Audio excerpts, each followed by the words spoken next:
Everybody Needs a Rock by Byrd Baylor with pictures by Peter Parnell.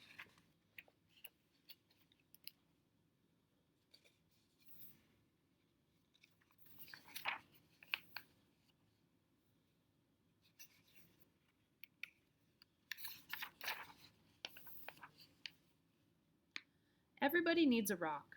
I'm sorry for kids who don't have a rock for a friend.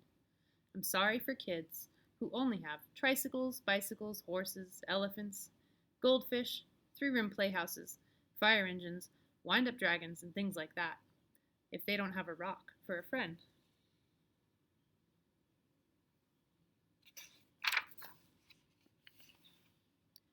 That's why I'm giving them my own 10 rules for finding a rock.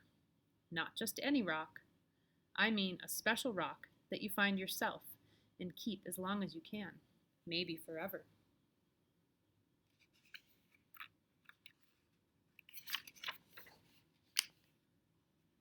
If somebody says, "What's so special about that rock?" Don't even tell them. I don't. Nobody's supposed to know what's special about another person's rock. All right, here are the rules.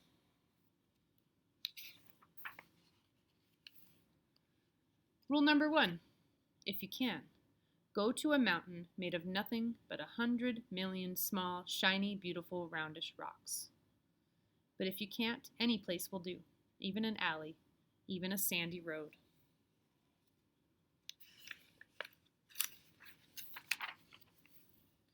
Rule number 2, when you are looking at rocks, don't let mothers or fathers or sisters or brothers or even best friends talk to you.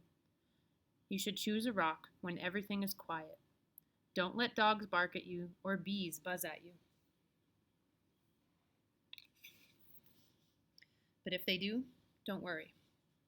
The worst thing you can do is go rock hunting when you are worried. Rule number 3, bend over, more, even more. You may have to sit on the ground with your head almost touching the earth. You have to look a rock right in the eye. Otherwise, don't blame me if you can't find a good one.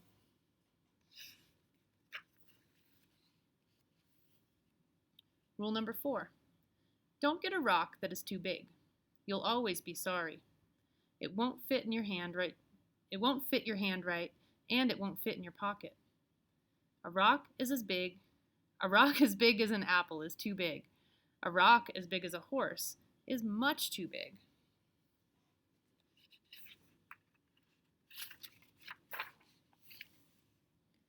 Rule number 5, don't choose a rock that is too small. It will only be easy to lose, or a mouse might eat it, thinking that it is a seed. Believe me, that happened to a boy in the state of Arizona.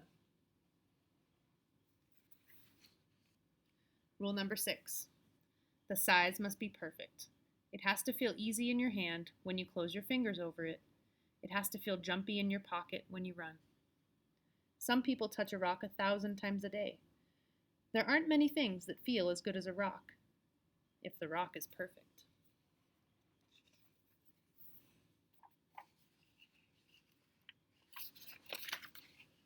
Rule number 7, look for the perfect color. That could be a sort of pinkish gray with bits of silvery shine on it. Some rocks that look brown are really other colors, but you only see them when you squint and when the sun is right. Another way to see colors is to dip your rock in a clear mountain stream, if one is passing by.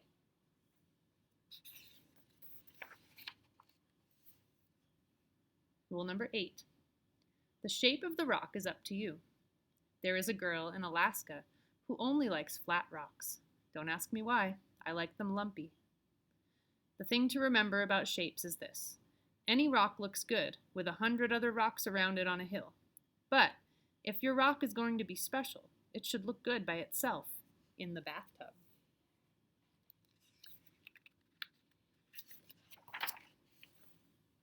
Rule number 9, always sniff a rock.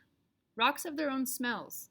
Some kids can tell by sniffing whether a rock came from the middle of the earth, or from an ocean, or from a mountain where wind and sun touched it every day for 1,000,000 years.